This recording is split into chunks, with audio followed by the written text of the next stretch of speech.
Hey everybody, this is NJCuenca from the hyperloops.com. And yesterday we got a big announcement for Worlds, which is that pretty much Capatain Phasma is back. That's right, she's back at her 913 printed cost, previously considered OP, and now is going to be legal at 913 for Worlds.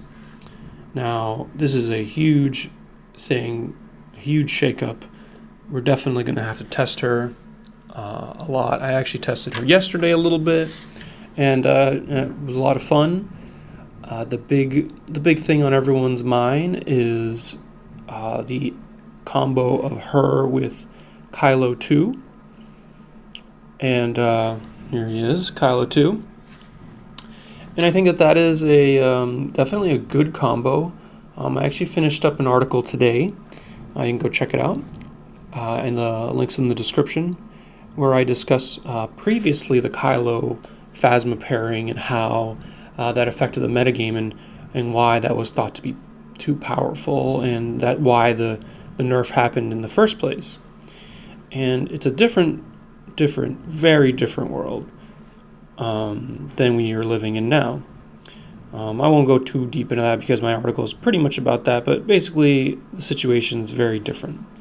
I don't think that we're going to find that it's going to be oppressive at all. The support decks have great supports compared to before where they did not, and Capatain Phasma and Kylo Ren don't have the kind of same sustainability as they once did with all the cards, and it's very clear in my writing about that and sort of the history of that. If you are new to Star Wars Destiny and you didn't go through the Kylo Phasma period, it was annoying for sure. It was super aggressive and really annoying to play against. But so I'm going to take the approach of a SWOT analysis as a former business major, which makes it nice and easy to sort of discuss these things. So strengths of Phasma is she's cheap, she's got two sides, and one of the two sides turns into a 3-side, which is just insane, an insane rate for an Elite 13 at 10 health. I don't think there's another card like that. It's kind of embarrasses a lot of other cards. Because she's 13, she has she fits in a lot of places. So let's go with weaknesses. Well, first off, the strengths is like her die is just insane. Like all those sides are great. It's just like it's a weird time when you roll like a 1 gun and you're just like fishing for something better in round 1, because it's just you're like 66% chance to roll something just as good or better, and the focus is sometimes about as good as a 1 gun because you're going to focus to a 2 gun in certain kind of decks. But that's pretty much her strengths, is just really efficient. So weaknesses, still 13 for 10 is actually still a lot of points into one character. The big weakness is not her, but more of the card pool itself. Guns aren't great. They're pretty terrible, actually. They're just all of them are just kind of like there's like a few that you're kind of happy to run. The one that gives that it's unblockable damage is actually really good. I really when I was testing that yesterday, I really liked that card a lot. I think that's gonna, if you have a yellow character and you want to play Phasma, that's one gun that you want to play. The redeploy ones aren't fantastic. They redeploy, but they just aren't great. Like you're paying two resources for a die that is not as good as some of the other dice you could be spending resources on. Like you could pay 2 for a blaster or 3 for an entourage, or you could spend crate speeder at 2 versus the blaster is just not even like close to how good a crate speeder is compared to like the guns you have access to in villain. And also just the fact that when she does die, if she's holding a blaster, doesn't have redeploy, that's just like you've lost a bunch of resources in that exchange, unfortunately. So that's pretty much her big weakness, is that.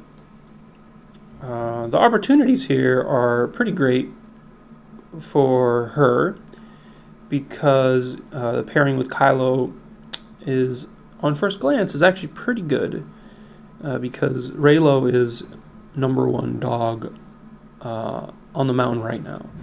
It didn't lose anything in the nerf. It's very strong. It's aggressive enough to compete with a 3-wide dex, but still has enough sustainability to not completely get crushed. So that's the big opportunity, is that Kylo 2 with her will create a 2 damage stream pretty much every round against them, because they are literally 30 blue cards. So Kylo 2 is just exceptionally great in that matchup, because he essentially has 3 dice and one of them always resolves for 2. This is pretty great. So other opportunities include just 3-wide pairings. One of the cards that gets better is Gideon Hask here. He's a lot of points, but when you get an extra Phasma die every round, it's definitely worth it. One of the issues with the power action is that it's you have to have the battlefield, which it seems like if you're playing a mono range deck, it should be easy to claim, but the power action takes an extra action. Phasma's dice, their specials, resources, you're resolving a lot of different kind of dice. So getting the battlefield is it's not a given, especially in like the first few rounds, the first couple of rounds. I feel like as the game goes on, the decks sort of slow down, especially against the support decks. In round 1 and round 2, you are fighting pretty hard for those claims. So it's a weird thing. So he might prove to be sort of not good enough because you can't guarantee that. And also one of the issues with Phasma is also her die is like really bad for the roll. So if you're playing Gideon with Phasma, they will never give you the battlefield, which is kind of could be good. Like if you're playing against Reylo, they take their battlefield because they don't want to give you yours, or maybe they'll take yours and be like, okay, you can have an extra Gideon die. I'll have 2 shields. I don't know. It's very interesting. I like Gideon with Phasma for sure, especially now that it is a 23-point combo that essentially is 19 health. It's 4 dice when you have the battlefield, and when you don't, it's 3, but Phasma dice are good, and Gideon's die is fine. 9 health is still, it's funny, I thought he was at 10 health when we were testing him last night. For some reason, I swear to God, I'd seen 10. This is the Mandela effect, I swear. It's just crazy.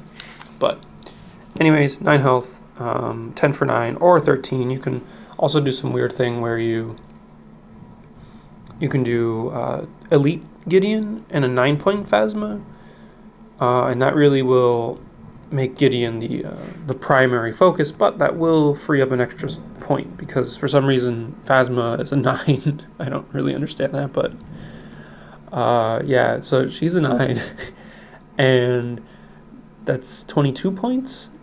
The die is worse. The swap is definitely worse.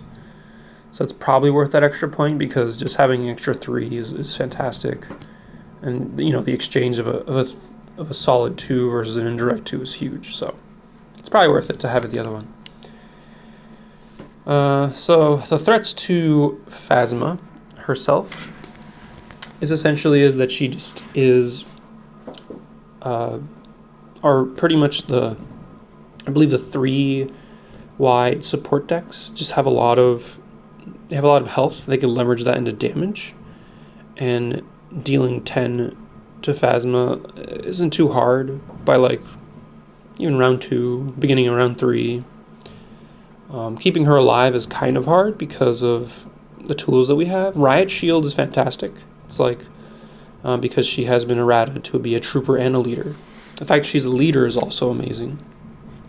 That's why she works with Gideon, because she's a trooper. She was errata to be a trooper leader. But those 3-wide decks just can do damage, and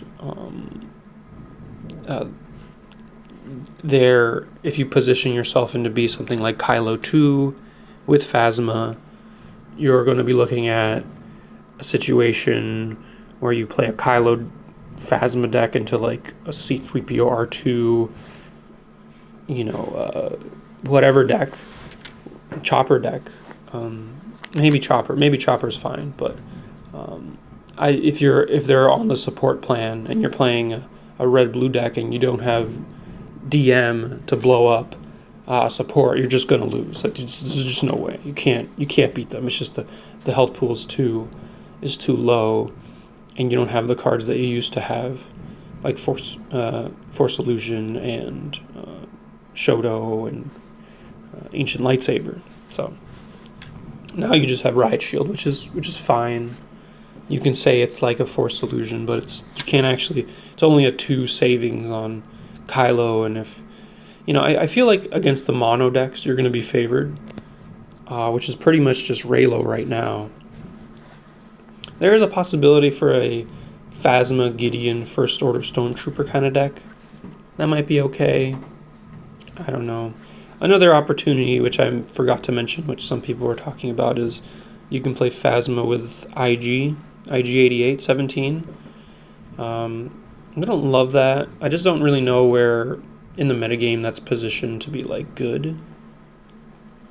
Oh, there's also like some weird combos you can do with like Phasma, Sentinel Messenger, and Grievous also seems kind of interesting. It's like kind of weird, but it's, all those characters are good, and so it's like I'm not embarrassed to be like, bringing that to a tournament. Like, oh well, here's some trash pile, and you could play that more of a support deck. You could do a lot of things with that pairing. It's probably not great, but just spitballing ideas. I was doing a lot of brainstorming, and that's 27 health, which is a bit, and being aggressive. But yeah, so that really that sums up my sort of initial thoughts, my initial thoughts that I've had over 24-hour period of a little bit of testing, a lot of brainstorming and conversations that we've been having on Discord.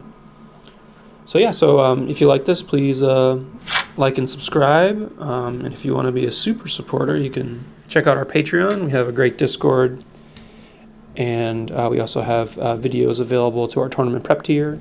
All the videos that we've been doing videos on Phasma already.